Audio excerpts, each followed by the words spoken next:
جنہوں نے قرآن مجید کو مفاہیم سمیت پڑھا ہو، اور ہم جا رہے ہیں دنیا کے اوپر اسلام کو غالب کرنے کے لیے۔ پہلے ہم خود تو دیکھیں ہم کہاں کھڑے ہیں۔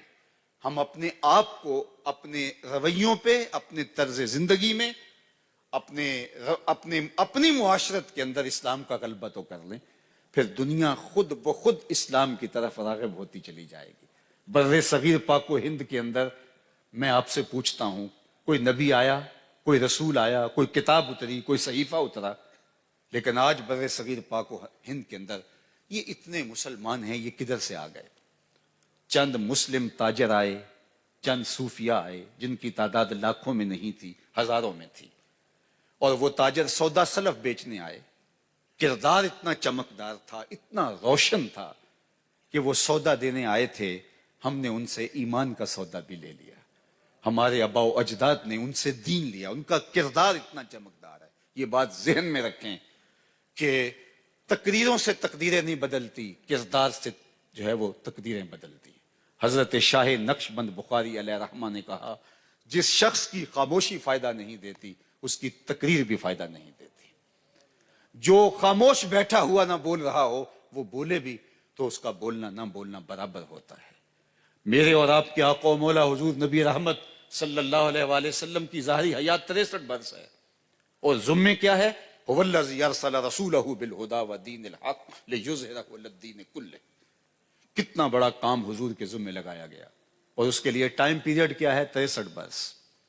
یہ اتنا بڑا دارالعلوم، یہ عالی شان عمارت، اگر کسی جو ہے وہ شخص کو کہا جائے، ٹھیکیدار سے کہا جائے کہ اس کو تعمیر کر دو، تو کتنا وقت چاہیے؟ وہ کہے گا مجھے 5 سال چاہیے، مجھے 3 سال چاہیے، مجھے 4 سال چاہیے۔ تو ہم کہیں نہیں، ہم آپ کو اتنا وقت نہیں دے سکتے، اس اتنی بڑی عمارت کو آپ نے 1 سال میں تعمیر کرنا ہے۔ تو وہ کہے گا یہ مجھ سے نہیں ہو سکے گا۔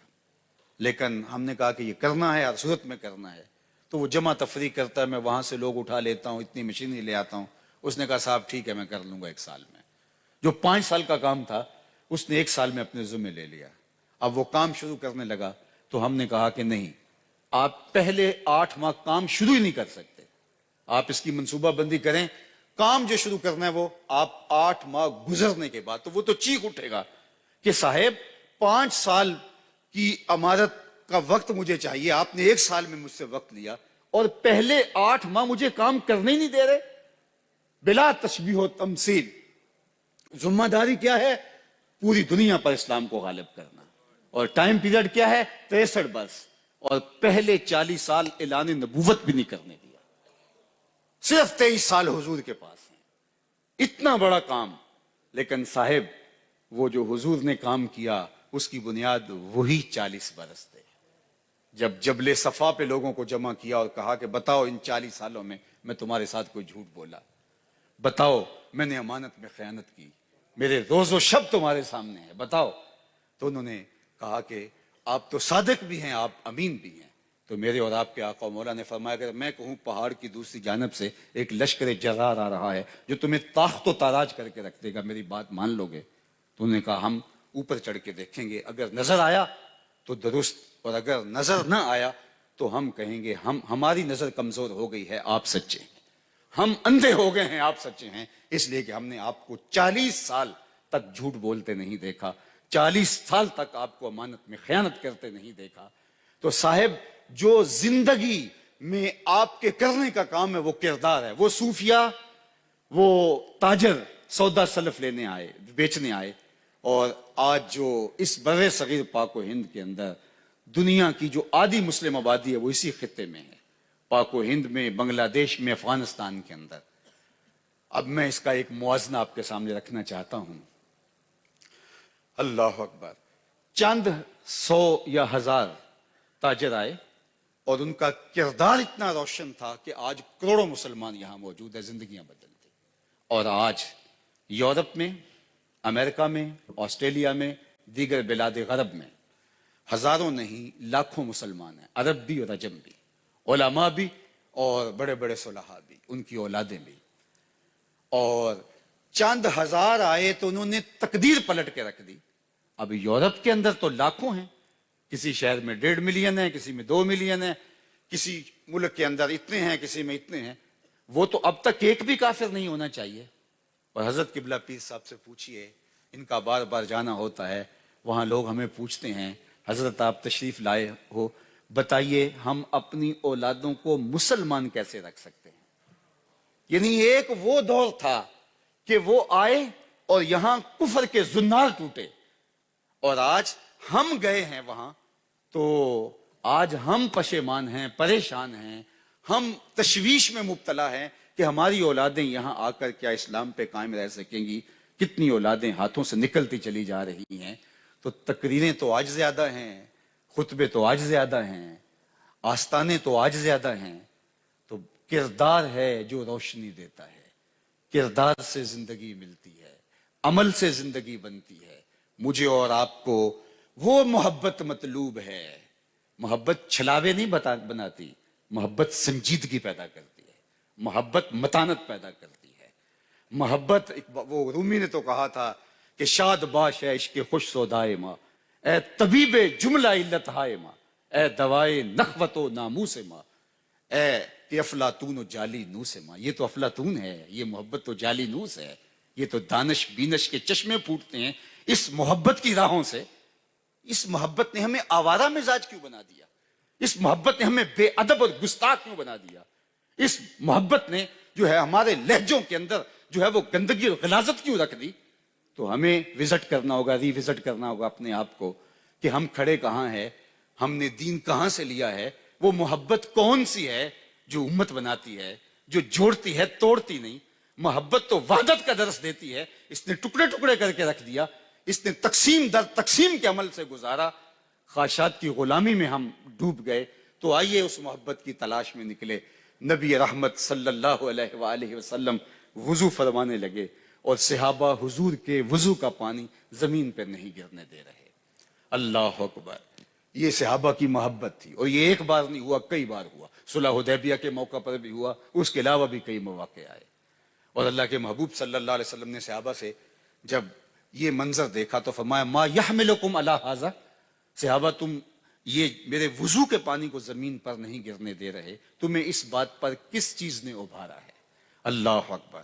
حضور کے وضو کا غسالہ نور، حضور کے مبارک اعضاء سے وہ اترا ہوا پانی وہ اپنے ہاتھوں پہ لیتے ہیں اور اپنے چہروں پہ مل لیتے ہیں. اور جس کو وہ پانی میسر نہیں آتا، وہ پانی جس نے کسی نے گیلے ہاتھ ہوتے ہیں ان کے ہاتھوں سے ہاتھ رگڑ کے اپنے چہروں پہ مل لیتا ہے. بلکہ ایک بار ایسا ہوا کہ حضور نے پچھنے لگوائے اور ایک لگن میں خون جمع ہو گیا.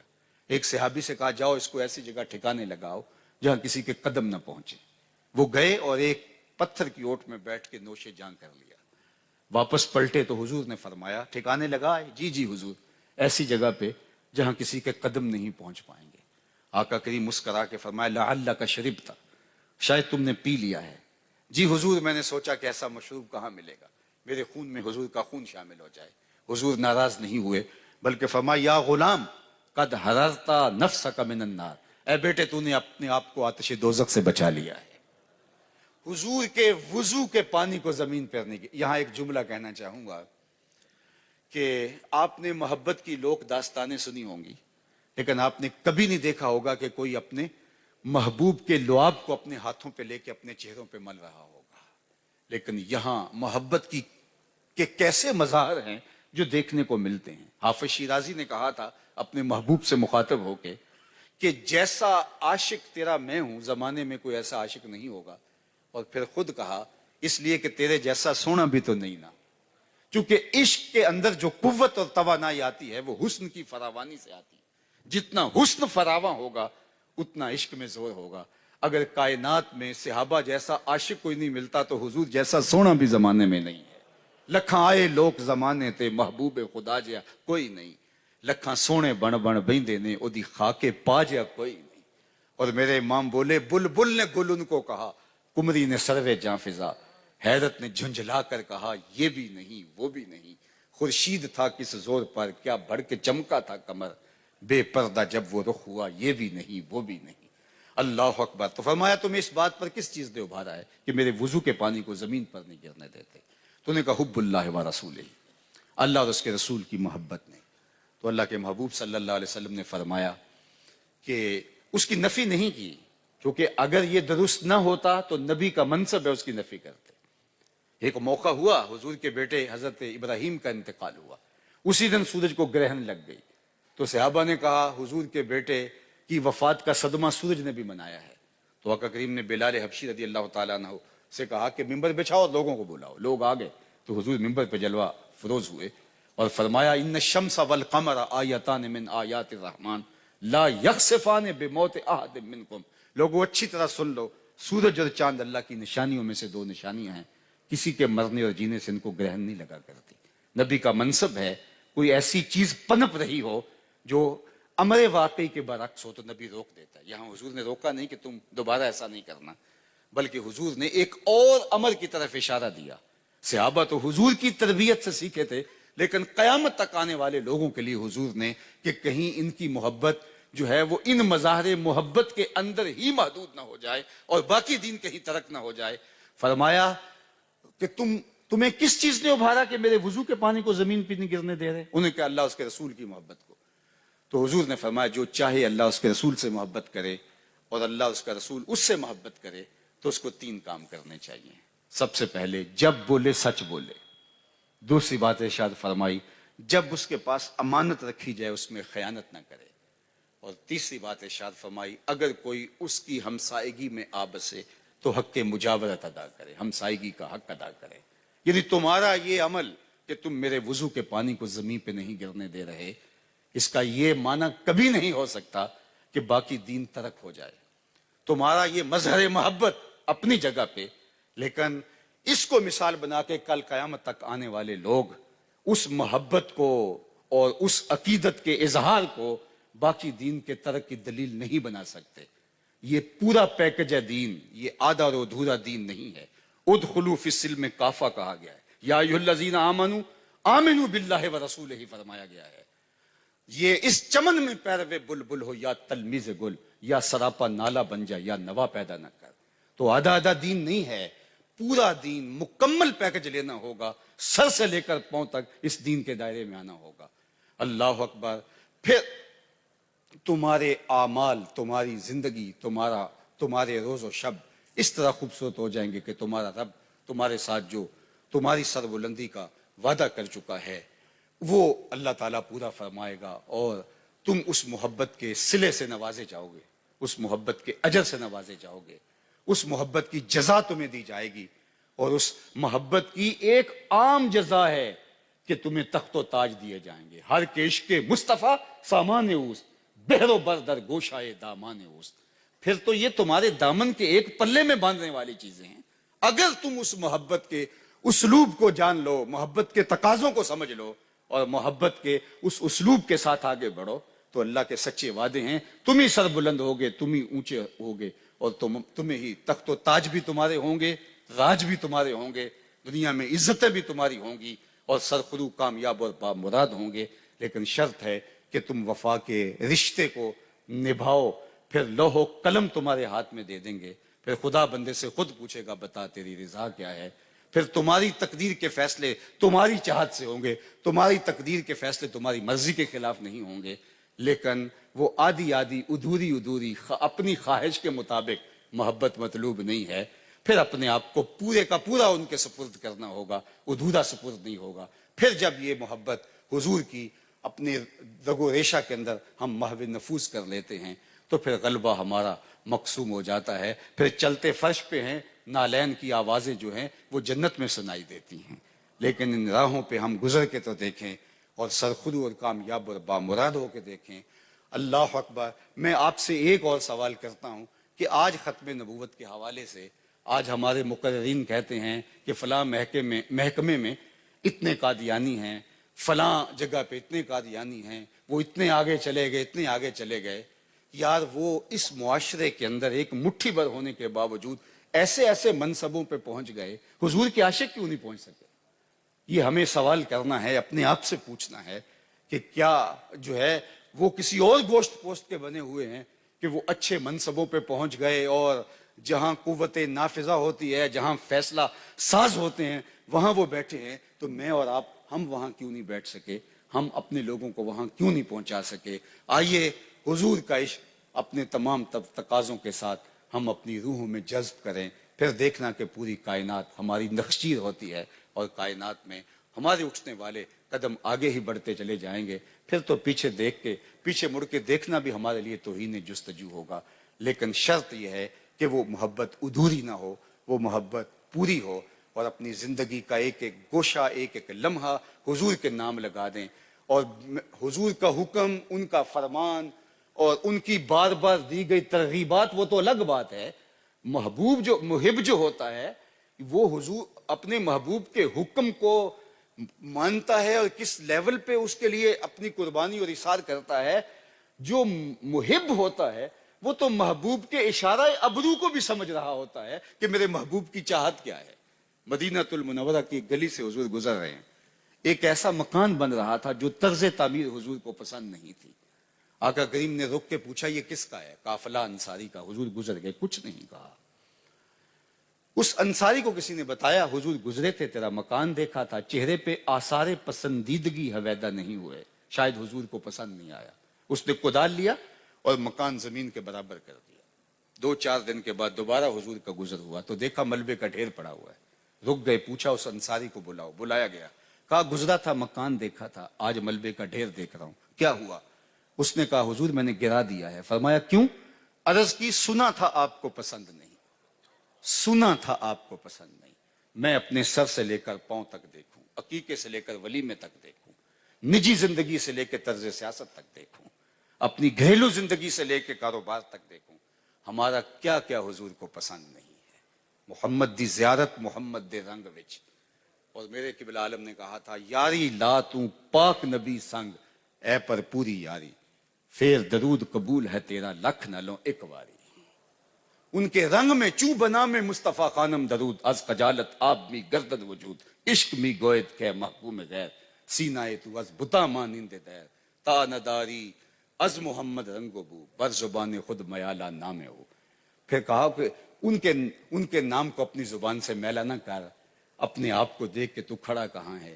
تو آئیے میں اور آپ اپنے آپ کو ان کی محبت کے سانچے میں. میرے استاد فرمایا کرتے تھے یہ نہ ہو کہ لوگ تمہیں پوچھے تم کون ہوتے ہو اور تمہیں بتانا پڑے ہم مسلمان ہوتے ہیں. کہا نہ پوچھنے کی نوبت آئے نہ کسی کو بتانے کی ضرورت. تم دور سے چلے آ رہے ہو، لوگ کہیں وہ دیکھو حضور کا غلام آ رہا ہے. نور آنکھوں میں تو چہروں پہ اجالے ہوں گے، مصطفیٰ والوں کے انداز نرالے ہوں گے. تو آئیے میں اور آپ اپنی زندگی کو ان کے بتائے ہوئے اسلوب اور طریقے کے مطابق اس طرح ڈھال لیں کہ ہماری ایک سانس بھی ان کی رضا کے دائرے سے باہر نہ ہو. میں اتنی طویل گفتگو نہیں کرنا چاہ رہا تھا ان عالی مرتبت ہستیوں بالخصوص پیر صاحب کی موجودگی میں، اور میرا مزاج بھی نہیں ہے، لیکن بہرحال بات چھڑی اور بےتابی تھی اور چند باتیں آپ کی نظر کر دیں. اللہ تعالیٰ میری کہی ہوئی باتوں میں اثر کی شیرینی ڈال دے اور روحوں میں اتار دے. کار ما آخر شدو آخر زما کار نشد، مشت خاک ما غبارے کوچائے یارے نشد. وسعت دل تو بہت تھی، وسعت صحرا کم ہے، اس لیے مجھ کو تڑپنے کی تمنا کم ہے. وآخر دعوانا ان الحمد.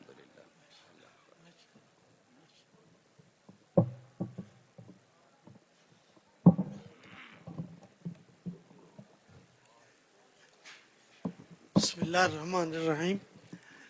اتنی خوبصورت اور پرمغز گفتگو کے بعد اور سما خراشی کرنا کوئی مناسب نہیں ہے. میں دعا گوں اللہ تعالیٰ ایسے ناپے روزگار لوگ ہمیں بخشتا رہے اور ہم جیسے کم علموں کے پاس انہیں لاتا رہے تاکہ ہم بھی ان کی باتوں کو اپنی زندگی میں مشعل راہ بنا سکے. آپ دعا فرمائیں اللہ تعالیٰ اپنے حبیب کے صدقے اہل سنت کو جو اس کے اوپر افتاد ہے، جو اس کی پریشانی ہے، اللہ اس کو آسان فرما دے.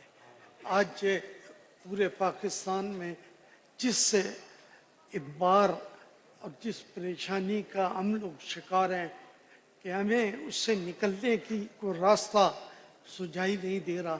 پروردگار آسانی فرمائے اور ہماری کوتاہیاں غلطیاں معاف فرمائے اور ہمارے لیے آسان.